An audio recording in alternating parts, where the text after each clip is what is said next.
సాధనకు స్వాగతం. ముందుగా సాధన శ్రోతలందరికీ గురు పౌర్ణమి శుభాకాంక్షలు. నిన్న మనం గురు పౌర్ణమి సెలబ్రేట్ చేసుకున్నాం ఎంతో వైభవంగా. గురువు అనేటటువంటిది మన జీవితంలో ఎంతో ముఖ్యమైనటువంటి విషయం, అంశం. అది ఒక ఘట్టం కూడా. ఎందుకంటే గురువు అనేటటువంటిది చాలా అత్యవసరమైనటువంటి విషయం. అసలు గురువు లేకుండా జీవితం అనేటటువంటిది నడవదు. అదేంటి సార్, మాకెవరికి గురువులు లేరు కదా అని అనుకోవచ్చు. ఎందుకంటే చిన్నతనంలో స్కూల్లో వేసిన దగ్గర నుంచి, అదేంటి స్కూల్లో అంతవరకు మనకు గురువు లేరా? తల్లే తొలి గురువు, తండ్రి మలి గురువు అంటే మరొక గురువు. తల్లి తండ్రి మొట్టమొదటి గురువులుగా మనకి జీవితంలో మనకి పరిచయం అవుతారు. ఎలా చేయాలి, ఏం చేయాలి అనే విషయం దగ్గర నుంచి మనకు అక్కడి నుంచే మనకు మొదలవుతుంది. ఆ తర్వాత మనం విద్యాభ్యాసంలోకి వెళ్తాం. విద్యాభ్యాసంలోకి మనకు వెళ్ళేటప్పటికనే మనకి కొన్ని విషయాలు, కొంత జ్ఞానం అనేటటువంటిది మనకు అబ్బుతుంది. ఎవరి నుంచి? తల్లిదండ్రుల దగ్గర నుంచి. కనుక మన సాంప్రదాయంలో, సనాతన ధర్మంలో తల్లిదండ్రులకి పెద్ద పీట వేశారు. అంటే పెద్ద పీట వేశారా అండి? కాదు, సరదాగా మనం అలా పెద్ద పీట అంటారు. అంటే ఏంటంటే ప్రథమ స్థానం వాళ్ళకి ఇచ్చారు. మనకి ఎంత గురువు ఉన్నా, ఆధ్యాత్మిక మార్గంలో మనల్ని గురువు నడిపించినా, తొలి వందనము తల్లిదండ్రులకే అని గురువు ముందుగా మనకు తెలియజేస్తాడు. ముందు తల్లి తండ్రి. అందుకనే మనం ఏదైనా పూజ ప్రారంభించినప్పుడు కానీ, ఏదైనా ఒక కార్యక్రమం ప్రారంభించినప్పుడు కానీ తల్లిదండ్రులకు నమస్కారం చేసుకొని ఆ తర్వాతనే గురువుకు వందనం చేయటం అనేటటువంటిది సాంప్రదాయం. ఉదయాన్నే మనం పూజ చేసుకోవడానికి మొదలుపెట్టినప్పుడు ఓం నమః అనేటటువంటి మొట్టమొదటి ఒక మహామంత్రంతో, అది మహామంత్రమే, ఓం అనేదే ఉన్నది, నమః నేను లేను అంటే ఓంకారమే నేనుగా ఇక్కడ ఉన్నది అనేటటువంటి ఒక పరమభావాన్ని వ్యక్తం చేసి, తర్వాత మాతాపితృభ్యాం నమః అనేటటువంటి తల్లిదండ్రులకు నమస్కారం చేసి, ఆ తర్వాత శ్రీ గురుభ్యో నమః అని గురువుకు నమస్కారం చేసి, ఆ తర్వాత పరమేష్టి గురుభ్యో నమః, ఆ తర్వాత శివాయ గురవే నమః, శ్రీమాత్రే నమః అనేటటువంటి ఒక పరంపరకి ఆద్యులు తల్లిదండ్రులు. అటువంటి తల్లిదండ్రులు మనకి తొలి గురువుగా మన జీవితం ప్రారంభం అవుతుంది. ఆ తర్వాత మనకి విద్యాభ్యాసంలో గురువులు, విద్య నేర్పే గురువులు అనేక మంది విషయాల్లో మనకు వస్తూ ఉంటారు. అలాగే మనకి జీవితంలో ఎక్కడ, ఎప్పుడు, ఎక్కడ, ఎలా అవసరమైతే అక్కడ గురుతత్వం మనకు ప్రత్యక్షం అవుతూనే ఉంటుంది. ఎక్కడికో ఒక ఊరు వెళ్ళాల్సి వచ్చినప్పుడు దారి తెలియదు, ఎవరినో అడుగుతాం. గురువే అక్కడ మనకి మార్గదర్శనం చేస్తాడు. అంటే నీకు మార్గాన్ని చూపించే ప్రతిదీ గురువే. అదేంటి సార్, మేము ఎప్పుడు వెళ్ళినా కూడా మా సెల్ ఫోన్లో మేము GPS పెట్టుకుంటాం, గూగుల్ మ్యాప్స్ పెట్టుకుంటాం, అది కూడా గురువే. ఎందుకంటే నువ్వు వెళ్ళవలసిన డెస్టినేషన్కి నీకు మార్గం చూపిస్తోంది. కనుక గురువు జీవితంలో మనకి ఆవశ్యకత అనేటటువంటిది ప్రతి క్షణం మనకు అవసరమే. కావలసిన జ్ఞానాన్ని అందించి, ఆ జ్ఞానాన్ని మన జీవితంలో ఎలా అలవరుచుకోవాలి, దాన్ని మన జీవితంలో ఎలా ఆచరణలోకి తెచ్చుకోవాలి అనే విషయాన్ని మనకు బోధిస్తూ, తద్వారా మనకు కావాల్సినటువంటి అవగాహన అందిస్తూ, జీవితంలో మనని ఉన్నత స్థితికి తీసుకువెళ్ళేటటువంటి గురుతత్వం ఎక్కడైతే ఉంటుందో అక్కడ అంత ఆనందమయంగా ఉంటుంది. అటువంటి గురు పూర్ణిమ, దానినే వ్యాస పూర్ణిమ అని కూడా అంటారు.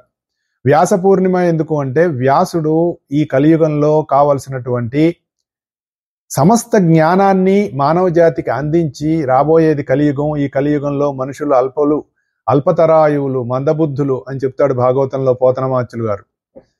ఎందుకంటే అటువంటి స్థితిలోకి మనం ఉంటామని మరి అన్ని వేల సంవత్సరాల క్రితం ఎలా తెలుసండి అంటే, అంతకు ముందు కలియుగాల్లో అలాగే ఉంది జాతి అంతా. ఏదో మొట్టమొదటిసారిగా మన మహాన్ పొద్దుబడవలా ఈ కలియుగం అనేటటువంటిది. ఈ కలియుగం అనేటటువంటిది ప్రతి యుగంలో వస్తూనే ఉంటుంది. ఆ టైం సైకిల్లో మనకి మధ్యాహ్నం 12 గంటలు, రాత్రి 12 గంటలు, ఉదయం సాయంత్రం 12 గంటలు గడియారంలో అవే కదండి. కొత్త అంకెలేం రావట్లేదు కదా. మరి నిన్న 1 గంట అయింది, నిన్న 12 గంటలు అయింది, ఇవాళ 12 గంటలు అయింది కదా. ఆ విధంగా మనం కాలాన్ని, అదే కాలం నడుస్తుంది కదా.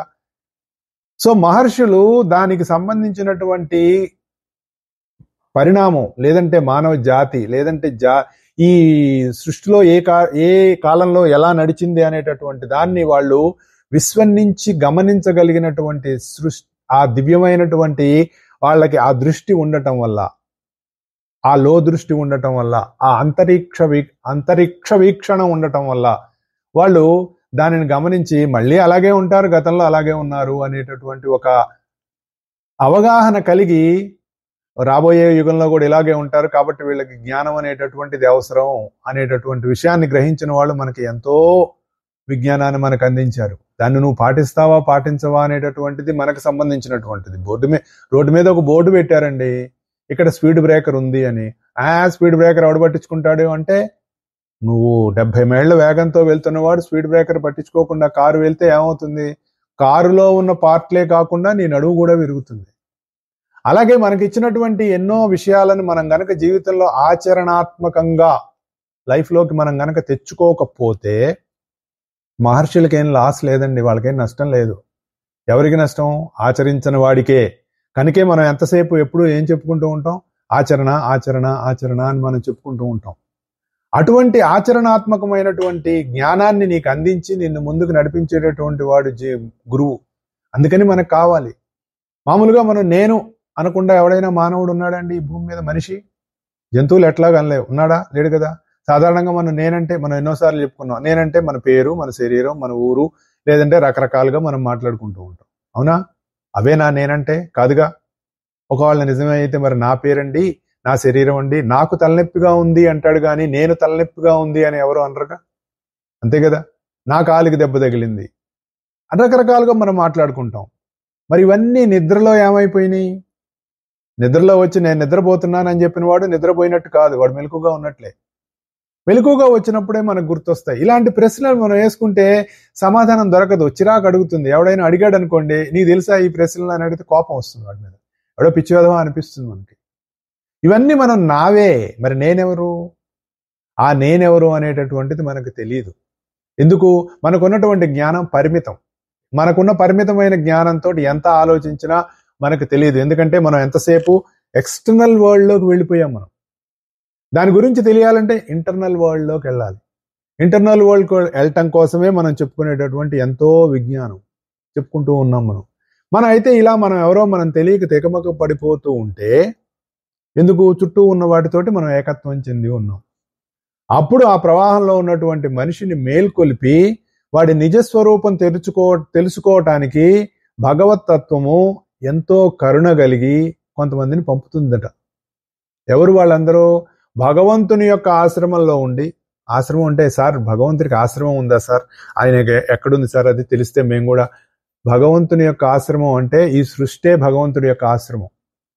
ఈ సృష్టి అనేటటువంటి భగవంతుని ఆశ్రమంలో భగవంతుని ఆశ్రయించి ఉన్నటువంటి వాళ్ళు, భగవతత్వంతో కలిసిపోయి ఉన్నటువంటి వాళ్ళు, భగవంతుడే తన రూపంలో ఈ విధంగా ఉన్నాడు అనేటటువంటి పూర్ణ జ్ఞానం కలిగినటువంటి వాళ్ళు ఎవరైతే ఉంటారో వాళ్ళు భగవత్ సేవలో నిరంతరం మునిగిపోయి ఉంటారు.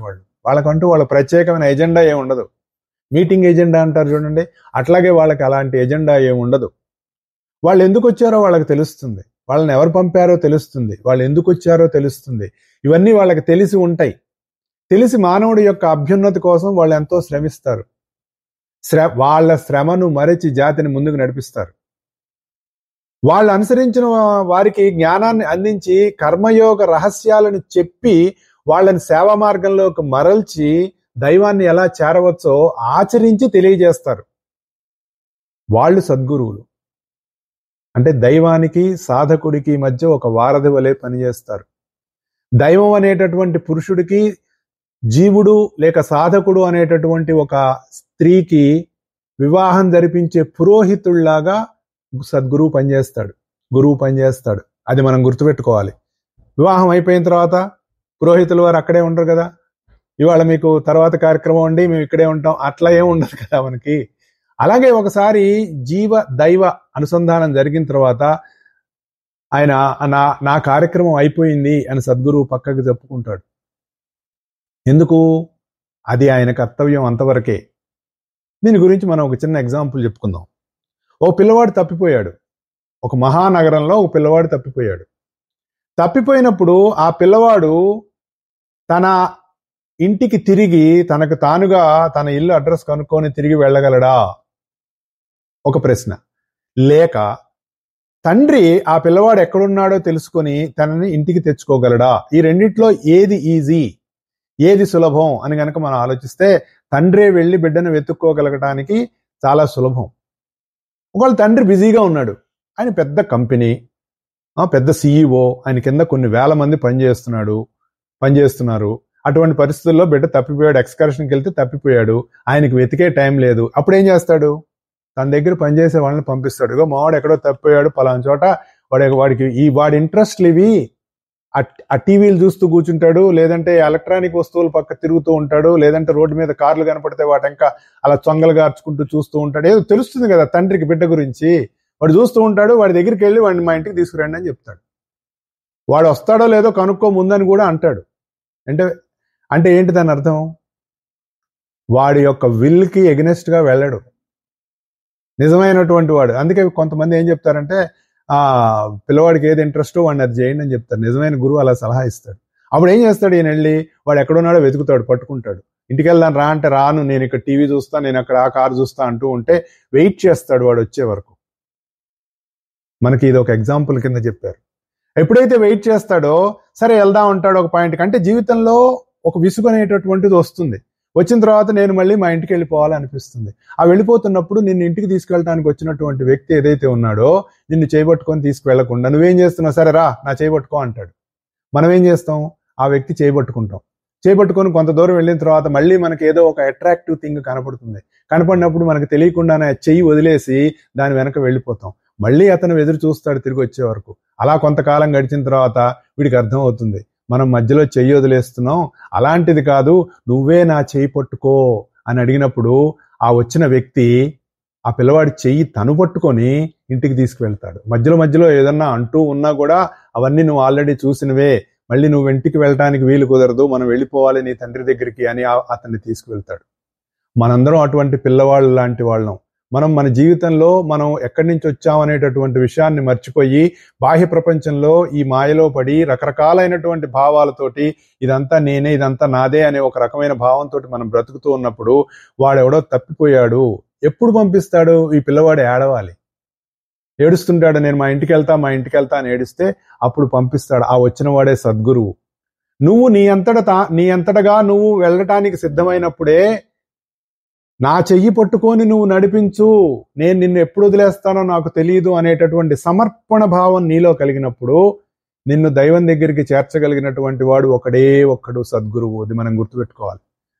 అటువంటి సద్గురువుని మనం సమాశ్రయం చెందినప్పుడు, శరణాగతి చెందినప్పుడు మనకు కావాల్సినటువంటి జ్ఞానాన్ని మనకు అందించి మనకున్నటువంటి మమకార బంధాల్లోంచి మనల్ని బయటపడేసి, దుఃఖం నుంచి బయటపడేసి, ఒరే నువ్వు దుఃఖపడాల్సిన అవసరం లేదురా అనేటటువంటి జ్ఞానాన్ని మన జీవితంలో ఆచరణలోకి తెచ్చి అనుభవంలోకి తెచ్చేలా చేసేటటువంటి వాడు సద్గురువు. అందుకని మనం గురువుని ఆశ్రయించాల్సినటువంటి అవసరం మనందరికీ ఉంటుంది. గురువు అంటే ఏదో మనం రకరకాలుగా మనం భావించేస్తూ ఉంటాం. ఒకటే గుర్తుపెట్టుకోవాలి, నువ్వు ఉన్న మార్గం నుంచి సన్మార్గం నుంచి సత్మార్గంలోకి, సన్మార్గం అంటేనే సత్మార్గం, ఇంకా సత్య మార్గంలోకి నిన్ను నడిపించేటటువంటి వాడు సద్గురువు అనేటటువంటి విషయాన్ని మనం గుర్తుపెట్టుకోవాలి. సో మన శ్రోతలు ఎందరో ఈ గురు పూర్ణిమను సెలబ్రేట్ చేసుకుంటే ఎవరైనా వారి యొక్క అనుభవాలని కనుక తెలియజేయదలుచుకుంటే మనకి ఈ రోజు కార్యక్రమానికి కాల్ చేసి ఈ వారి జీవితాల్లో వారు సద్గురువుతోటి ఎటువంటి అనుబంధం కలిగి ఉన్నారు అనేటటువంటి విషయాన్ని వారు తెలియజేయటం ఎంతో బాగుంటుంది. మనతో ఒక కాల్ జాయిన్ అయ్యారు ఒక శ్రోత. నమస్తే అండి. నమస్తే మంగేష్ గారు, సింహానండి. సింహ గారు నమస్తే అండి, ఎలా ఉన్నారు? బాగున్నానండి. బాగున్నారా సార్? బాగున్నామండి, చెప్పండి. నేను రెగ్యులర్ గా మీ ప్రోగ్రాంలన్నీ వింటా ఉంటాను కదా. లాస్ట్ వీక్ మా గురువు గారు ఒకరు షేర్ చేశారనమాట, ప్రణవానంద స్వామి గారి ప్రవచనాలు వినండి అని చెప్పి. సరే ఏముందులే చూద్దాము అంటే ఆయన తీసుకున్నది ఏంటంటే, నేను ఎప్పుడు వినలేదండి, అంటే ఆయన ప్రవచనాలు ఇంతవరకు ఎప్పుడు వినలేదు. ఫస్ట్ టైం రోజు ఒక్కొక్క యాక్రోనిమ్స్ ద్వారా చెప్తున్నారు. మేబీ ఆయన కూడా కంప్యూటర్ సైన్స్ ఇంజనీరే, సో అనిపించింది అనమాట. ఇంతమందికి అర్థం అవడానికి చెప్తా ఉన్నారు. కానీ చాలా వరకు నేను గ్రహించింది ఏంటంటే, మీరే ఎవరు ఏది చెప్పినా, గురువులు చెప్పినా అది అక్కడి నుంచే చెప్తారు కదండి. అవును. మెయిన్ శ్రీకృష్ణ భగవానుడు అర్జునుడికి ఏమైతే ఉపదేశించినారో అవే విషయాలు చెప్తారు. కానీ ఈ రోజు ఒకటి స్పష్టంగా అర్థమైంది ఏంటంటే, ఇంటెలిజెన్స్ ఇర్రెస్టబుల్, సాధన ఎలా ఉండాలి. భలే చెప్పారండి. నాకు మోస్ట్లీ మీరు చెప్పినట్టు అనిపించండి ఈరోజు. చాలా సంతోషం. షూర్ అండి, వింటానండి, తప్పకుండా వింటాను, ఆచరిస్తాను కూడా. తప్పకుండా. థ్యాంక్ యూ అండి. థ్యాంక్ యూ సో మచ్ అండి. థ్యాంక్ యూ అండి. బాగుంది సింహ గారు, మంచి ఇన్స్పిరేషనల్. ఎందుకంటే జీవితంలో గురువు మనకి కావాల్సిన ఇన్స్పిరేషన్ ఇస్తాడు. ఇన్స్పిరేషన్ అనేటటువంటిది మనకి లేకపోతే, అది గురువు మనలో ఇన్స్పిరేషన్ అనేటటువంటి ఒక జ్యోతిని వెలిగించిన తర్వాత దానిని కాపాడుకోవాల్సినటువంటి బాధ్యత మనదే. ఇప్పుడు ఏదైనా మనం ఒక దీపం వెలిగించాం అనుకోండి, ఆ దీపం అలా నిలబడి వెలగాలి అంటే దానికి కావాల్సినటువంటి గాలికి రెపరెపలాడిపోయి మరి అది ఆ వెలగని స్థితికి వెళ్లకుండా ఉండాలి అంటే దానికి కావాల్సినటువంటి ఆ ఏర్పాటు మనమే చేసుకోవాలి. చేతులు అడ్డం పెట్టి గాలి తగలకుండానో, లేదంటే దాని మీద ఒక గాజు చిమ్నీ పెట్టి ఎలాగైతే మనం కాపాడుకుంటామో, అలాగే మనలో గురువు వెలిగించినటువంటి జ్ఞాన జ్యోతిని దాన్ని మనం ఎప్పుడు ఆరిపోవటం అనేది ఉండదు. నిజం చెప్పాలంటే జ్ఞానజ్యోతి అనేటటువంటిది ఆరిపోవటం అనేటటువంటి ఉండదు. అది నివురుగప్పినటువంటి నిప్పు. తిరిగి దాన్ని ఎప్పుడైనా మనం జ్యోతిగా మార్చుకోవచ్చు. దానికి మన సాధన అనేటటువంటిది ఎంతో ఉపయోగపడాలి. సాధన సాగాలి. సాధన సాగినప్పుడే దాన్ని తిరిగి మళ్ళీ అది నివురుగప్పిన స్థితి నుంచి మళ్ళీ ప్రజ్వలించి జ్వాలగా వెలగటానికి అవకాశం ఉంటుంది. అది ఎప్పుడైతే అలా వెలుగుతుందో నీలో ఉన్న కల్మషాలన్నింటినీ అది హరించేస్తుంది. మామూలుగా మనకి ఏది చెప్పినా కృష్ణుడు చెప్పినటువంటి విషయమే కదండి అని అన్నారు ఆయన. అలాగే కృష్ణుడు అర్జునుడికి ఉపదేశించినటువంటి భగవద్గీత ఏ సమయంలో చెప్పాడండి? యుద్ధ సమయంలో మమకార బంధంలో ఇరుక్కొని చిక్కుకొని దిక్కుతోచక దుఃఖితుడై నాకేం చేయాలో తెలియక కర్తవ్యం బోధించమని అడిగినప్పుడు శ్రీకృష్ణుడు జగద్గురువై అవి ఎంతటి జ్ఞానాన్ని బోధిస్తాడండి. ఆయన యోగేశ్వరుడు అని చెప్తాడు. చెప్పిన వాడెవరు? సంజయుడు. సమస్త జ్ఞానాన్ని భగవద్గీత రూపంలో మానవాళికి శ్రీకృష్ణుడు సమస్త గురువులకు గురువై అతను చూపినటువంటి మార్గం మోక్ష మార్గం. ఏమని చెప్పాడండి కృష్ణుడు? అర్జునుడు ఏమని రిక్వెస్ట్ చేశాడు? ఎంత శరణాగతి చెందాడు? సాంఖ్యయోగంలో మనకు వస్తుంది. కార్పణ్య దోషోపహత స్వభావ పృశ్చామి త్వాం ధర్మ సమ్మూఢచేతా యశ్రేయసాన్నిశ్చితం బ్రూహి తన్మే శిష్యస్యేహం శాధిమాం త్వాం ప్రపన్నం. నేను నీకు శిష్యుణ్ణి, నా కర్తవ్యం ఏమిటో తెలియటల్లా, ఆందోళనతో ఉంది నా మైండ్, పిరికితనం ఆవహించేసింది.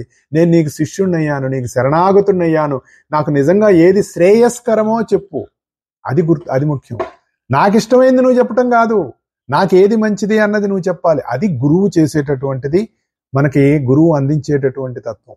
నీకు ఏది శ్రేయస్సో, మనకి సపోజ్ ఓ గురువుగారి దగ్గర 10 మంది శిష్యులు ఉన్నారనుకోండి, అందరికీ ఒకే బోధన ఉండదండి, గుర్తుపెట్టుకోండి. అందరికీ ఒకే రకమైన బోధన ఉండదు. మహాభారతంలో ఇలాంటి కథలు మనకి ఎన్నో వస్తాయి. అందరికీ ఒకే గురువు ఉండదు, బోధ ఉండదు. అంటే ఎవరి స్వభావాన్ని బట్టి ఎటువంటి సాధన ఇవ్వాలి, ఎటువంటి వాడికి కావాల్సినటువంటి శిక్షణ ఇవ్వాలి అనేటటువంటిది గురువుకు తెలుసు. దాని ప్రకారం వాడికి ఇస్తాడు. అన్నీ ఒకే రకంగా ఉండదు. అది కూడా అది వాడికి శ్రేయస్కరమైనటువంటి స్థితిలో ఉండేటట్లుగా చూసుకుంటాడు గురువు. మా గురుగారు అంటారు, గురువు అనగానే కాళ్ళకి దండాలు పెట్టించుకోవడం కాదు, తాట తీసేస్తారు. అది మామూలు గురుస్థానం అంటే ఏదో సరదాగా అక్కడ కూర్చుంటే అందరూ కాళ్ళకి దండాలు పెడుతుంటే మనం ఆహా చూసావా అని అనుకునే స్థితి కాదది అని చెప్తారు. వీటన్నిటికీ ఉన్నటువంటి ఒక అభావ స్థితిలో గురువు ఎప్పుడూ ఉంటాడు. ఒకడి మీద ద్వేషం ఉండదు, ఒకడి మీద ప్రేమ ఉండదు. చెప్పాం కదా, సమోహం సర్వభూతానాం. భగవద్గీతలో చెప్పాడు కదా మనకి, రాజవిద్య రాజగుహ్య యోగంలో. అటువంటి స్థితిలో ఆ తత్వమే గురుత్వమై ఉంటుంది. గురువు గారు ఇంతమంది గురువులు మనకి భారతదేశంలో సద్గురువులకి ఎంతో పుట్టినీళ్ళు ఎంతమంది గురువులు ఉన్నారో.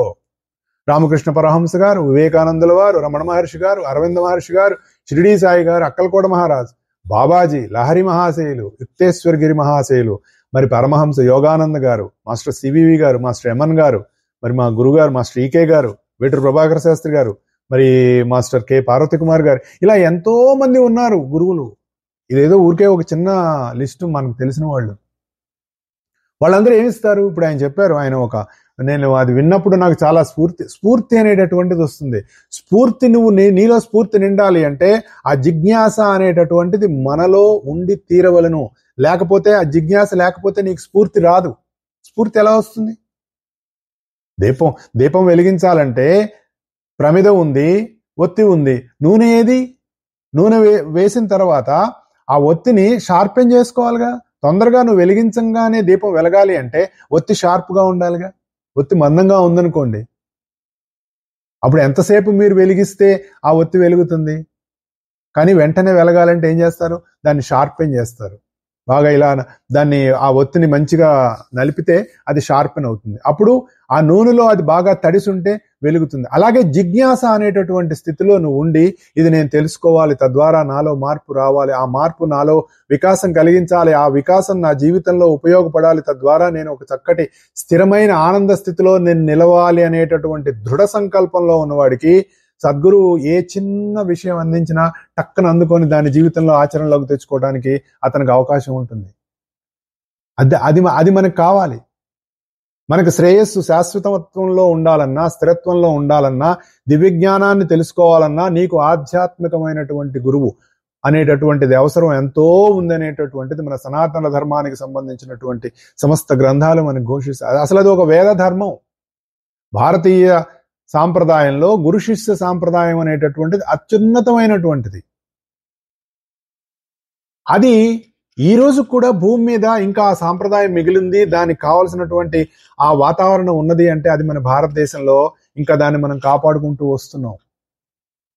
పరమసత్యాన్ని తెలుసుకోవాలంటే మనం అందించినటువంటి సమస్త విజ్ఞానం, వైదిక విజ్ఞానం, వాంగ్మయం అంతా తెలిసిన వాడిని మనం ఆశ్రయించాలి.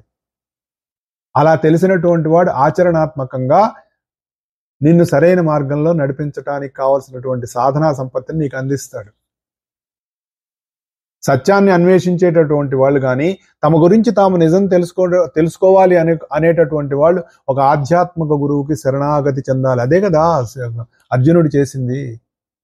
ఆ ఒక్క మాట కోసం మనకి ఎంత భగవద్గీత వచ్చేసింది అండి. మామూలుగా మనకి అసహనం ఉందనుకోండి, ఏదో సోదని అనిపించింది అనుకోండి, ఏదో ఈ యుద్ధం చేయమంటావా వద్దంటావా, మరి నేను వీళ్ళందరినీ ఇంత గోల ఉంది కదా వాళ్ళని చంపి ఇప్పుడు నేను ఏంటి అని అడిగిన అర్జునుడు ఒక మాట అడిగితే కృష్ణుడు ఎంత చెప్పాలండి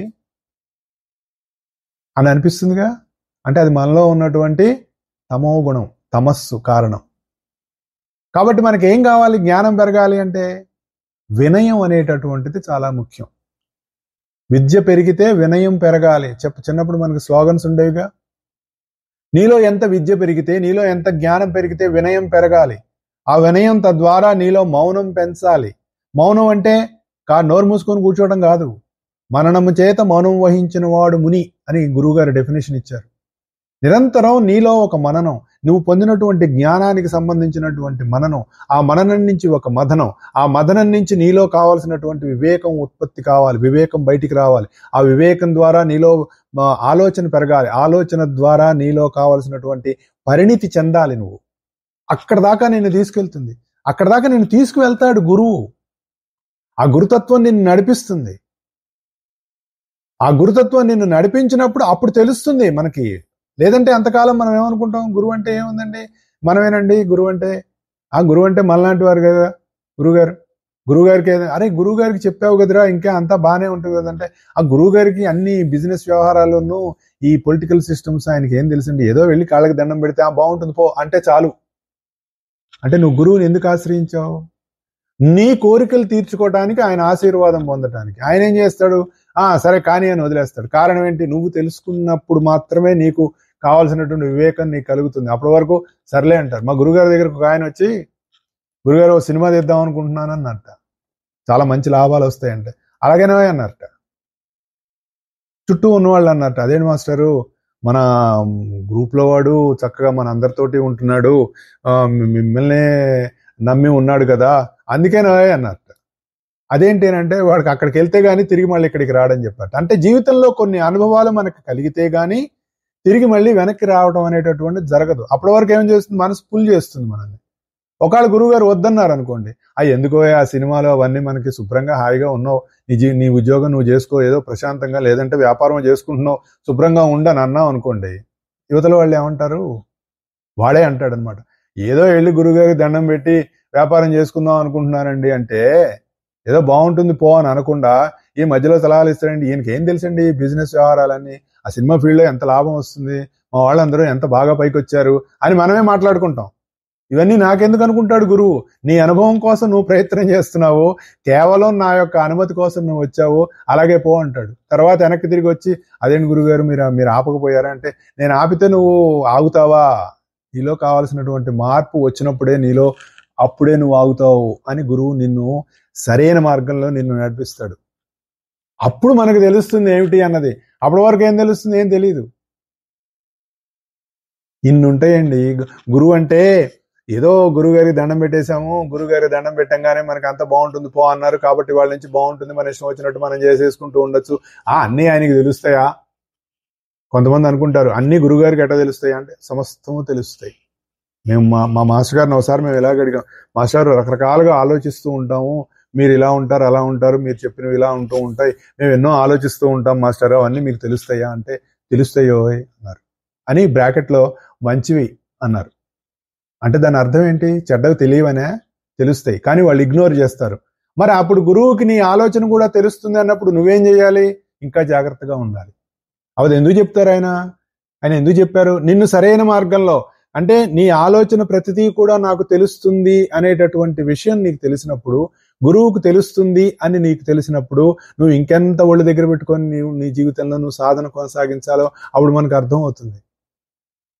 అన్ని లెవెల్స్లో గురుత్వం అనేటటువంటిది పనిచేస్తూ ఉంటుంది మనకి. అంటే నీకు తెలియని విషయాన్ని నీకు తెలియజేసి అది నీ జీవితంలో నిన్ను ఉన్నతికి తీసుకువెళ్లేలా తీర్చిదిద్దేవాడు గురువు. అంతేగా? మనకి చిన్నప్పుడు ఆలు నేర్చుకున్నాం, తెలీదు, నేర్చుకున్నాం. అలాగే ఎన్నో విషయాలు అమ్మ దగ్గర నేర్చుకున్నాం, ఎన్నో విషయాలు గురువు గారి దగ్గర నేర్చుకున్నాం. ఎంఏ డిగ్రీ వచ్చింది, లేదంటే ఎంఎస్సి వచ్చింది, ఎంటెక్ వచ్చింది. ఇప్పుడు ఎంఎస్సీలన్నీ అవి ఎందుకు పనికిరావండి అని మాట్లాడతారు కదా. ఎంటెక్ లేదంటే బీటెక్, ఎంటెక్, ఇంకా పైటెక్, దానివల్ల ఏమవుతుంది? మనకు టెక్ పెరుగుతోంది. కానీ ఏమంటున్నారు? వినయం పెరగాలి. నీలో ఎంత విద్య పెరిగితే అంత వినయం పెరగాలి. మనం చదువుకునే విద్యలు కాదు కదా, విద్య అనేటటువంటిది నీలో వినయం పెంచాలి. వినయం పెంచంది విద్య ఎట్లవుతుంది? అవన్నీ చదువులు. వాటిని మనం ఏం చేస్తున్నాం? కొంటున్నాం. మీ అబ్బాయి ఏం చదువుకుంటున్నాడండి అని మాట్లాడతాం కదా. విద్య అనేటటువంటిది ఎలా ఉంటుంది? విద్య నిన్ను ఉన్నతికి తీసుకెళ్తుంది, నీలో పరిణితిని తీసుకొస్తుంది, నీలో మార్పు తీసుకొస్తుంది. అది విద్య. విద్యలు వేరు, చదువులు వేరు. విద్యలన్నీ ఆలయానికి సంబంధించిన, అందుకనే ఒకప్పుడు విద్యలన్నీ ఆలయం, విద్యాలయం అనేవారు, స్కూల్ని విద్యాలయం అనేవారు. మనం ఇప్పుడు ఏమంటున్నాం? పాఠశాలలు. శాలలంటే అంగళ్ళు, అంటే అక్కడ పాఠాలు అమ్ముతారు. కాబట్టి మనం వెళ్ళి ఏం చేస్తున్నాం? చదువు కొంటున్నాం. అంతే కదా? ఇలా ఆలోచిస్తే మనకి గురుత్వం అనేటటువంటిది, గురువు అనేటటువంటిది, దాని ఎడల మనకు ఉండవలసినటువంటి ఎంత శరణాగతి, శ్రద్ధ, భక్తి అనేవి మనకి ఎంత అవసరమో మనకు అప్పుడు తెలుస్తుంది. లేకపోతే తెలియదు. అప్పుడు మనం దాన్ని ఆశ్రయించాలి, శ్రద్ధతోటి ఆశ్రయించాలి.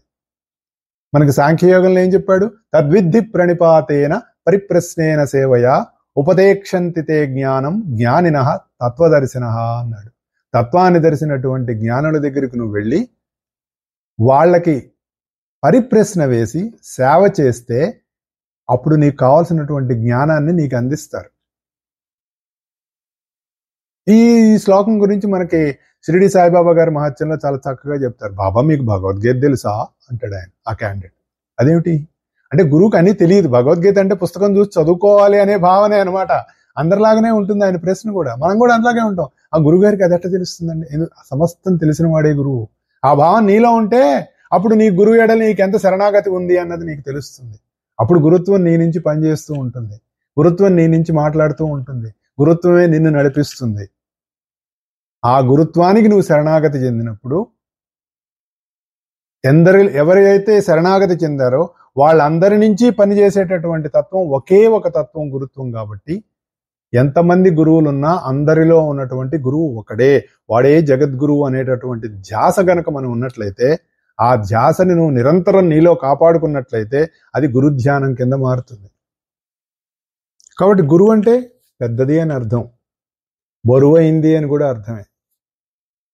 మన సోలార్ సిస్టంలో సూర్యుడి తర్వాత పెద్ద గ్రహం గురుగ్రహం. అక్కడ ఏమంటారు? గురువు అనే అంటారు, గురుగ్రహం. సో మామూలుగా ఏం చెప్తారంటే, సో గురుగ్రహం it balances the solar system అని చెప్తారు. గురుగ్రహం యొక్క దాని గురుత్వాకర్షణ శక్తి, గ్రావిటేషనల్ ఫోర్స్ అంటారుగా. గ్రావిటేషనల్ ఫోర్స్ అంటే గురుత్వాకర్షణ శక్తి అని పిలుస్తారు దాన్ని. ఈ గురుత్వాకర్షణ శక్తి అంటే ఆకర్షణ శక్తి, గురువు యొక్క ఆకర్షణ శక్తి. అలాగే ఇది ప్రతి ఒక్క దానికి కూడా ఈ ఆకర్షణ శక్తి ఉంటుంది. దాన్నే మ్యాగ్నెటిజం అని చెప్తారు. That is love. Magnetism is nothing but love. Electricity is nothing but life. Life and love రెండు ఇన్సపరబుల్. సో అటువంటి రెండూ కలిగి ఉంటాడు గురువు. నీకు కావాల్సింది ఇస్తాడు గురువు ఎప్పుడైనా సరే. ఎప్పుడు? నువ్వు శరణాగతి చెందినప్పుడు. నువ్వెవరో 2012లో ఈ గురువు అనేటటువంటి దాని మీద కొన్ని వాక్యాలు నేను రాసుకున్నాను అప్పట్లో. నీవెవరో గుర్తు చేసేవాడు గురువు. నువ్వెవరు మనం అనుకునే నేను కాదు, నువ్వెవరో నేను గుర్తు చేసేవాడు. జ్ఞానాన్ని బోధించేవాడు గురువు. దైవం వైపు నడిపించేవాడు గురువు. సమర్పణ చెందిన వాని సమస్త భారము వహించేవాడు గురువు. నువ్వు ఒకసారి సరెండర్ అయ్యావంటే నీకు కావాల్సినటువంటి రక్షణ, శిక్షణ రెండూ అందించేటటువంటి వాడు గురువు. మనం అనుకునేటటువంటి అరిషడ్ వర్గాలు ఉన్నాయి కదండి, కామ, క్రోధ, లోభ, మోహ, మదమాత్సర్యాలు, వాటి నుంచి మనల్ని కాపాడుతాడు గురువు. కాపాడటం అంటే నిన్ను నువ్వు ఎలా కాపాడుకోవాలో దానికి కావాల్సినటువంటి సాధన నీకు అందించి, నీ చేత సాధన నువ్వు తప్పులు అటు ఇటు పోతూ ఉంటే మళ్ళీ దాన్ని నిన్ను బ్యాలెన్స్ లోకి తీసుకొస్తాడు. అమృతత్వాన్ని ఇస్తాడు. అమృతత్వం అంటే నీవెవరో నీకు తెలిసిన తర్వాత మృతత్వం అనేటటువంటి ఉండదు. నేను చనిపోతాను, నేను చచ్చిపోతాను అనేటటువంటి భావం నుంచి బయటపడి నేను ఈశ్వరాంశ సంభూతుడిని, నేను ఈ శరీరం ఉన్నా లేకపోయినా ఉంటాను అనేటటువంటి ఒక అమృతత్వ స్థితికి నిన్ను తీసుకువెళ్ళటానికి గురువు సహాయం చేస్తాడు. తాను బ్రహ్మమై శిష్యుడికి బ్రహ్మత్వం అనుగ్రహించేటటువంటి వాడు గురువు. తానెవరు? మా మాస్టర్ సివివి గారిని అడిగారు, మీరెవరండి అంటే బ్రహ్మాన్ని రా అని చెప్పారు. అంటే బ్రహ్మం అంటే ఈ సమస్త జగత్తుగా ఉన్నటువంటి ఒకానొక తత్వం ఏదైతే ఉందో ఆ తత్వమే అక్కడి నుంచి పనిచేస్తుంది. అదే గురుతత్వం. శిష్యుని కూడా ఆ స్థితికి చేరుస్తాడు. ఒక దీపం ఇంకొక దీపాన్ని వెలిగించినప్పుడు మొదటిగా వెలిగించిన దీపం, వెలిగించబడిన దీపం రెండు ఉంటాయి, కానీ ఒక దీపం ఆరిపోదుగా. అలా శిష్యుడు గురువు అవుతాడు. మళ్ళీ ఇంకొక శిష్యుడిని గురువుని చేస్తాడు. అలా గురు పరంపర నిరంతరం కొనసాగుతూనే ఉంటుంది. జన్మ జన్మలకి వదలక ఉండేవాడు గురువు. మన గురువు ఎవరో మనకు తెలియదు, కానీ నిన్ను జన్మ జన్మలో నడిపిస్తూ ఉంటాడు. చెప్పాను కదా ఇందాక ఒక కథలో, నువ్వు తిరిగి వస్తావా లేదా అని నిన్ను గమనిస్తూ అలా ఉంటూనే ఉంటాడు నీ వెనక. కరుడుగట్టిన కర్మను కరుణతో కరిగించువాడు. కరుణ అనేటటువంటి ఒక ప్రేమతత్వంతో, కరుణతోటి నీ కర్మని కరిగిస్తాడట. మన కర్మ కరుడుగట్టిపోయింది. అవర్ క్రిస్టలైజ్డ్ కర్మ. నీకు నువ్వుగా ఏం చేసుకోలేవు, కానీ గురువు సాన్నిధ్యంలో అది మెల్లిమెల్లిగా నీకు దారిస్తుంది. నీకు సత్య దర్శనం చేయించేవాడు గురువు. అంధకారంలో వెలుగై దారి చూపేటటువంటి వాడు గురువు. జీవుల శ్రేయస్సు కాంక్షించేవాడు గురువు. నీ ఒక్కడి శ్రేయస్సే కాదు, సమస్త జీవుల శ్రేయస్సు, వాళ్ళందరూ బాగుండాలని కోరుకునేవాడు. శిక్షణ, రక్షణ అందించేవాడు గురువు. దేవుడికి జీవుడికి అనుసంధానం కలిగించేవాడు గురువు. భక్తి, జ్ఞాన, వైరాగ్యాలను నీలో మేల్కొల్పేటటువంటి వాడు గురువు. బోధ చేసి బాధ తీర్చేవాడు గురువు. సమస్త జగత్తు వ్యాపించిన వాడు గురువు. త్రిగుణాలకు అతీతుడు గురువు. అజ్ఞానమును పారద్రోలి జ్ఞాన జ్యోతిని వెలిగించేవాడు గురువు. దేవతలందరూ వశమై ఉండేవాడు గురువు. దేవతలందరూ కూడా గురువు ఆజ్ఞను పాటిస్తారట. ఒకవేళ మనకి చాలా కథలు ఉంటాయి. గురువు గనక ఆగ్రహిస్తే ఏ దేవత నీకు సహాయపడదు అని చెప్తారు. ఆఖరికి బ్రహ్మ, విష్ణు, మహేశ్వర స్థాయి వాళ్ళు కూడా గురువు యొక్క ఆగ్రహాన్ని వాళ్ళు తీసివేయలేరు. గురువు గారిని శిష్యుడు ఏదో చేశాడని గురువు గారికి కోపం వస్తుంది. ఈయన బ్రహ్మ దగ్గరికి వెళ్ళాడు, విష్ణు దగ్గరికి వెళ్ళాట. సారీ బాస్, నువ్వు మళ్ళీ మీ గురువు గారి దగ్గరికి వెళ్లాల్సిందే అన్నారు. అది దేవతలందరూ వశమై ఉండేవాడు గురువు. నీలో సమస్త అరిష్టాలని నాశనం చేస్తాడు. మంత్రఛేదనాలు, మనకి రకరకాల మంత్రాలు ఉంటాయి కదండి. వాడెవడో ఇది చేశాడు, అది చేశాడు, రకరకాలుగా ఉంటాయి. గురువు వాటన్నిటినీ కూడా ఛేదనం చేసేస్తాడట. అన్ని లోకాలని వశం చేసుకొని ఉంటాడట. త్రిమూర్తి స్వరూపుడు గురువు. ఆత్మదర్శనం చేయించగలిగిన వాడు గురువు. ప్రజ్ఞా ప్రాణాలను స్థిరపరిచేవాడు గురువు. మనిషిని మహాత్మునిగా మలిచేవాడు గురువు. ఈ గురువు గురించి కొన్ని రాసుకున్నటువంటి వాక్యాలు. మామూలుగా మనకి గురువు స్తోత్రంలో కూడా వస్తుంది. గురువు గురించి ఏమొస్తుందంటే గురువే సమస్తము గురువే.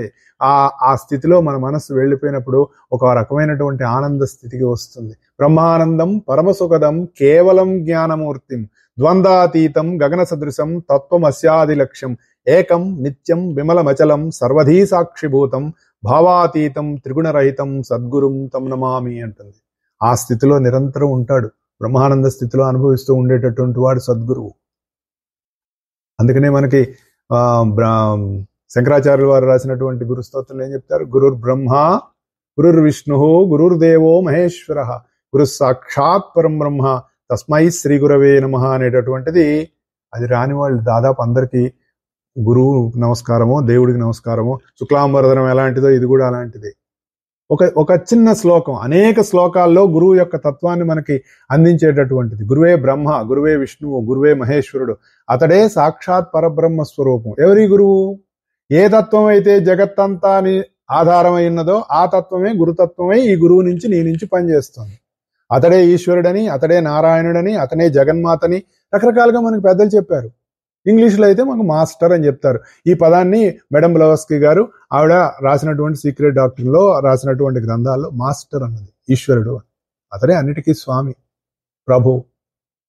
ఆ తత్వం ఎవరి నుంచి పనిచేస్తుంది? ఎలా పనిచేస్తుంది? ఇప్పుడు ఒక బల్బ్ నుంచి ఎలక్ట్రిసిటీ పనిచేస్తుందండి. ఎలా పనిచేస్తుంది? That bulb allowed electricity to pass through.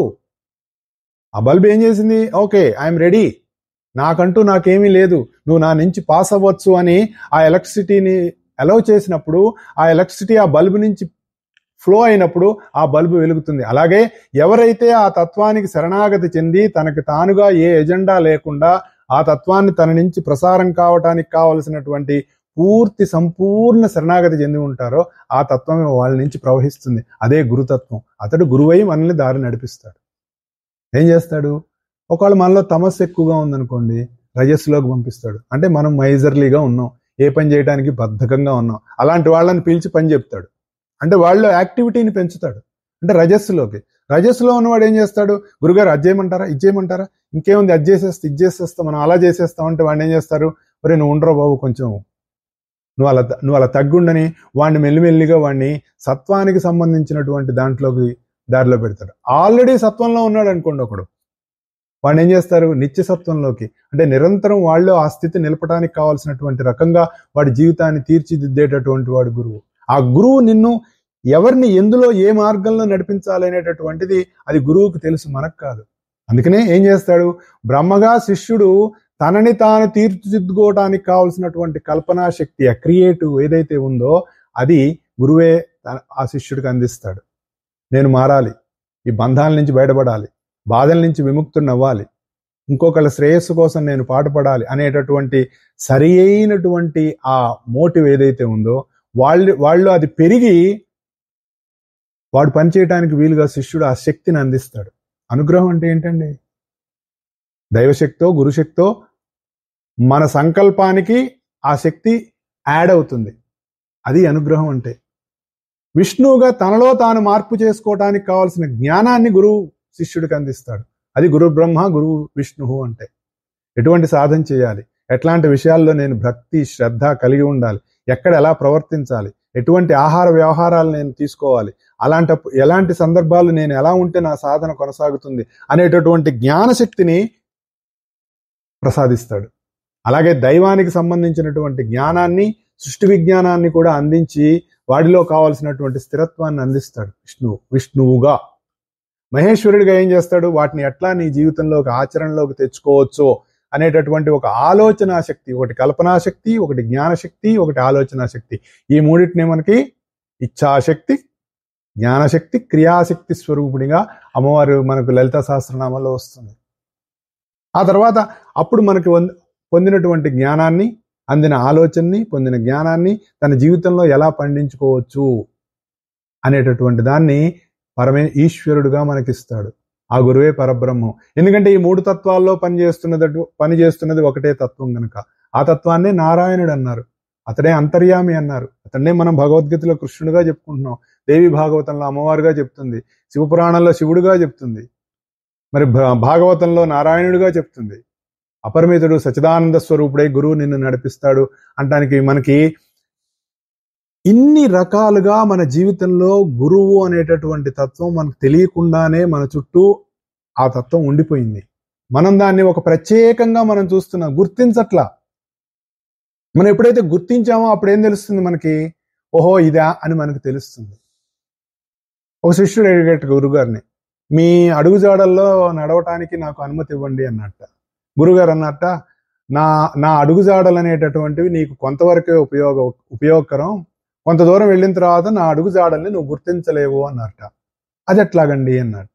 అంటే కొంతసేపు మన ఇద్దరు నడిచినట్లు కనపడుతూ ఉంటుంది, తర్వాత నేను ఆకాశ మార్గంలో వెళ్ళిపోతాను, అప్పుడు నా అడుగుజాడలు నీకు కనపడవు. అంటే ఏమిటి? గురువు అదృశ్యం అవుతాడు. జీవితంలో మనకి గురువుతోటి ఎంత జీవితాన్ని గడిపినా ఒకానొక సందర్భంలో గురువు మనకి భౌతికంగా దూరం అవటానికి అవకాశం ఉంటుంది. గురువుగారు వెళ్ళిపోతారు. మరి ఎలాగండి? గురువు అందించినటువంటి బోధే మనకి గురువు. అది గుర్తుపెట్టుకోవాలి మనకి. ఆ గురువు యొక్క బోధ మనల్ని నడిపిస్తుంది. ఆ గురువు బోధ మనల్ని నడిపిస్తున్నప్పుడు మనం దాన్ని అనుసరించి అదే వెలుగు. ఆ వెలుగు ఆధారంగా మనం వెళ్ళిపోతూ ఉండమే. గురుగారు మరి మీరు వెళ్ళిపోయిన తర్వాత మీకు ఏమైనా ఆశ్రమాలు కట్టించాలా? ఒరే అవేం అక్కర్లేదురా అని చెప్తాడు గురువు. మరి నేను 70 ఏళ్ళు వచ్చినాయండి గురుగారు, ఇంకా మరి జీవితంలో ఎన్నో మరి కష్ట నష్టాలు పడ్డాను, ఏదో సాధించాలనుకున్నాను, విద్యలు నేర్చుకున్నాను, విప్లవాలు చేశాను, మరి అది ఇది సంసారం అనుకున్నా, ఇది అనుకున్నాను, మరి నేను తరించే మార్గం ఎట్లా అంటే నెక్స్ట్ లైఫ్ బెటర్ లక్ అని చెప్తాడు. అయిపోయింది. 70 ఏళ్ళు నీ జీవితం ఆ విధంగా ఇంకొక మార్గంలో వెళ్ళిపోయి ఇప్పుడు నేను 70 ఏళ్ళు 80 ఏళ్ళు వచ్చిన తర్వాత ఆధ్యాత్మిక మార్గం అంటే కష్టం నాన్న. ఎందుకంటే నీ మనసు, నీ ఇంద్రియాలు నీ మాట వినవు. ఆల్రెడీ నువ్వు వాటి యొక్క క్లచెస్ లోకి వెళ్ళిపోయావు కాబట్టి అవి నీ మాట వినవు. మళ్ళీ ఫ్రెష్గా రా, అప్పుడు నీకు ప్రయత్నం చేస్తే అవి వింటాయి అని చెప్తారు. ఇవన్నీ ఎన్నో ఉంటాయండి. మనం వాటి వెంక చూడం. ఎన్నో విషయాలు చిన్న చిన్న వాక్యాల్లో మనకి ఎంతో ఉంటాయి. అది మనం అర్థం చేసుకున్నప్పుడు వాటిలో ఇంత లోతుందా అని చెప్తారు. చిందులు వేయకుండా ఉండటమే చిన్మయ స్థితి అని చెప్పారు. ఏమిటి చిందులు వేయకుండా ఉండటం అంటే? డాన్స్ వేయటమా? కాదు. నీ మనసు పరిపరి విధాలా పోకుండా ఉన్నప్పుడే నీకు ఒక స్థిరత్వం వస్తుంది. చిన్మయం అంటే చిదానంద స్వరూపంతో ఉండటం చిన్మయం. అందుకని ఏం చెప్తారు? మామూలుగా మనకి 2 విషయాలు చెప్తారు. గురుగారు ఎప్పుడు చెప్తూ ఉండారు అన్నమాట. ఒకటి ఏకాంతం, 2 ఒంటరితనం. మరి యోగ సాధన చేయాలంటే ఏకాంతంగా ఉండాలా, ఒంటరిగా ఉండాలా అంటే చెప్పారన్నమాట. ఏకాంతం అనేటటువంటిది రాజరికం లాంటిదట. ఒంటరితనం అనేటటువంటిది పేదరికం. సాలిటరీనెస్ లోన్లీనెస్ అనేటిదే సాలిటరీనెస్ అని చెప్పారు. ఏకాంతం అంటే అందరిలో ఉన్నటువంటి ఒకే ఒక తత్వంతో నువ్వు ఎప్పుడైతే అనుసంధానం చెందుతావో అది ఏకాంతం అవుతుంది. దానికి ఏం చేయాలి? శరణాగతే మార్గం. శరణాగతి చెంది గురువు అందించినటువంటి మార్గంలో ప్రాణాయామం అనేటటువంటి ఒక ప్రక్రియ ద్వారా నీ లోపల ఉన్నటువంటి తత్వాన్ని నువ్వు పట్టుకోవడానికి గనక ట్రై చేస్తే, ఆ గురువు అందించినటువంటి వెలుగు అనేటటువంటి జ్ఞానంలో గనక నువ్వు దాన్ని మునిగి తడిసిపోతే, దాన్నే మదనం చేసుకుంటే, ఆచరణలోకి తెచ్చుకుంటే, నీ జీవితాన్ని పండించుకుంటే, నీ లోపల ఉన్న వెలుగే నీకు గురువై దైవమై నీకు దర్శనం వస్తుంది. చివరికి తెలిసినది నేనే అని. ఆ నేను గురించే భగవద్గీతలో మనం ఎన్నో రకాలుగా మనం మాట్లాడుకుంటూ ఉన్నాం. ఆ నేనే నేను, నేనైన నేనుగా మనలో మనకు వ్యక్తం అవుతుంది. ఐఆమ్ దట్ ఐఆమ్ అంటే అదే. అప్పుడు మనకి గురువు అనేటటువంటి తత్వం మనల్ని, దైవాన్ని దగ్గరికి చేర్చి ఆ ఇద్దరిని ఒకటి చేసి తాను పక్కకు వెళ్ళిపోతాడు. నా డ్యూటీ అయిపోయింది అంటాడు. ఆ స్థితిలో నువ్వు ఉండగలవా? మనం ఉండలేం కాబట్టి గురువుని ఆశ్రయిస్తున్నాం. అది కావాల్సింది. సో అటువంటి స్థితి మనందరం వెళ్ళాలండి. దానికోసం మనం ఈ గురు పూర్ణిమ రోజున మనం తలుచుకోవాల్సినటువంటిది వ్యాస భగవానుల వారిని తలుచుకొని తీరవలనే. ఎందుకు? ఆయనే ప్రస్తుతం ఉన్నటువంటి మనకి అందించినటువంటి, చెప్పుకున్నాం కదా, ఎన్ని విషయాలండి. ఆ వాంగ్మయం అసలు ఒక మనిషి ద్వారా ఇన్ని విషయాలు. మరి ఎంతో వేదాన్ని 4 వేదాలుగా విభజించారు. మరి 18 పురాణాలు రాశారు. భాగవతం ఉంది అందులో. అన్నిటికీ ది టాప్ లెవెల్లో ఉంటుంది. ఇన్నిట్లో ఎంత విషయాలు, భక్తి, జ్ఞాన, వైరాగ్యాలు, యోగాలు, ఇన్ని రకాలైనటువంటి విషయాలు. మనం ఏం చేస్తున్నాం? వాటిని ఒక మతానికి అంటగట్టేసి ఇవన్నీ పలాని మతం అనుకుంటున్నాం. వాళ్ళకి అసలు వాళ్ళ దృష్టిలో మతం అనేది లేదు. వాళ్ళ దృష్టిలో ఉన్నది ఒకటి సనాతనమైనటువంటి ధర్మం ఏదైతే ఈ సృష్టికి ఆధారమే నిలిచి ఉందో ఆ ధర్మం ఆధారంగానే ఈ సృష్టి నడుస్తోంది. ఆ ధర్మమే ప్రతి వ్యక్తిలో నేనుగా జీవిస్తోంది. ఆ ధర్మమే ఈ సృష్టిలో ప్రకృతిగా ఉంది. ఆ ధర్మం ఆధారంగానే ప్రతి జీవి, లేదంటే ప్రతి గ్రహం, లేదంటే ప్రతి సౌరమండలం, ప్రతి పాలపంత మనం ఏదైతే అనుకుంటున్నామో ఇవన్నీ కూడా ధర్మం ఆధారంగానే నడుస్తున్నాయని, వారు ఉన్న చోటి నుంచే సృష్టి అంతా వ్యాపించి సృష్టిని గమనించి ఆ సృష్టిలో ఉన్నటువంటి విషయాలు తెలుసుకొని మనందరికీ మనం గ్రహించే స్థితిలో లేం కాబట్టి పుస్తకాల్లాగా రాసిపెట్టి వెళ్ళిపోయారు. మనం ఏం చేస్తున్నాం? వాటికి ఓ పువ్వు పెట్టి ఓ దండం పెట్టి ఇంకేముంది మన జీవితంలో మనం గొప్పవాళ్ళం అయిపోయాము, దానికి దండం పెడితే చాలు మనకి లాటరీలో కలిసి వస్తుంది, దానికి దండం పెడితే మా అబ్బాయికి పెళ్ళి అవుతుంది, దానికి దండం పెడితే మా అమ్మాయికి మరి అత్తగారు లేని కుటుంబంలో ఈ దరిద్రపు దిక్కుమాలిన ఆలోచనలతోటి మన జీవితాన్ని ఎటువైపు తీసుకెళ్తున్నామో మనం ఆలోచిస్తే మనం తెలుస్తుంది. అందుకేం చేయాలి? అయ్యా నా పరిస్థితి ఎలా ఉంది, ఏం చేయాలో తెలియ కొట్టు చచ్చిపోతున్నాను అని ఒక సద్గురువుని ఆశ్రయించటం వల్ల, సత్ గురువు అంటే సత్యమే గురుత్వమై నీకు ఎదురుగుండా ఒక వ్యక్తి రూపంలో కనపడుతోంది అనేటటువంటి ఒక భావం నీలోకి ఉన్నప్పుడు అది నీకు కావలసినటువంటి మార్గదర్శనం నిన్ను చేయిస్తుంది.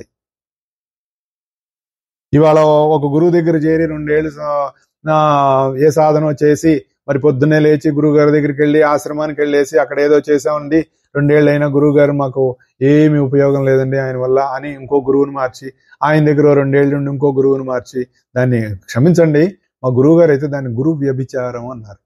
అది కొంచెం గట్టిగానే ఉన్నా ఆయన వాడిన పదం నేను చెప్తున్నాను. ఎందుకంటే అది సరైన పద్ధతి కాదు. గురువు నిన్ను సరైన మార్గంలో ఇప్పుడు పిల్లవాడు ఉన్నాడండి, అంటే ఇప్పుడు స్కూళ్లలో పిల్లవాడిని దండిస్తే ఓ కర్రబెట్టి కొడితేనో చేపెట్టి కొడితేనో మొత్తం కమ్యూనిటీ అంతా వచ్చేసి మనోభావాలు దెబ్బతిని వచ్చేస్తున్నారు. కానీ ఒక 40-50 ఏళ్ల క్రితం గురువు స్కూల్లో ఉన్న పిల్లవాడు తప్పు చేస్తే కొట్టేవాడు. ఎందుకు కొట్టేవాడు? వాడంటే పగ కాదు, వాడంటే ప్రేమ, వాడు మారాలనే ఉద్దేశంతో కొట్టేవాడు. అప్పట్లో ఈ మనోభావాలు దెబ్బతింటం అనే దరిద్రం లేదు. ఎందుకంటే అది పొలిటికలైజ్ అయ్యి ఇంకా దాంట్లోకి రాజకీయ వ్యవస్థ ప్రవేశించలా. తర్వాత దరిద్రం మనకి చాలా చక్కగా చుట్టుకుంది, అదృష్టం మన చుట్టూ. ఏం చేస్తాం? ఆ స్థితిలో నిన్ను సరైన మార్గంలో ఇంకెవరు పెడతారు? ఇంట్లో తల్లిదండ్రులు కొట్టకూడదు, స్కూల్లో టీచరు గురువు మాస్టర్ కొట్టకూడదు నిన్ను. మరెవరు నిన్ను సరైన మార్గంలో పెడతారు? అంటే నీకు 25 ఏళ్ళు వచ్చిన తర్వాత కూడా పరమ దరిద్రంగా, నీచంగా, ఎక్కడ ఎలా ప్రవర్తించాలో తెలియకుండా, బుద్ధి జ్ఞానం లేకుండా, మనిషికి జంతువుకి తేడా లేకుండా ప్రవర్తిస్తుంటే ప్రభుత్వం శిక్షిస్తుందా? అంటే అది సరైన మార్గమా?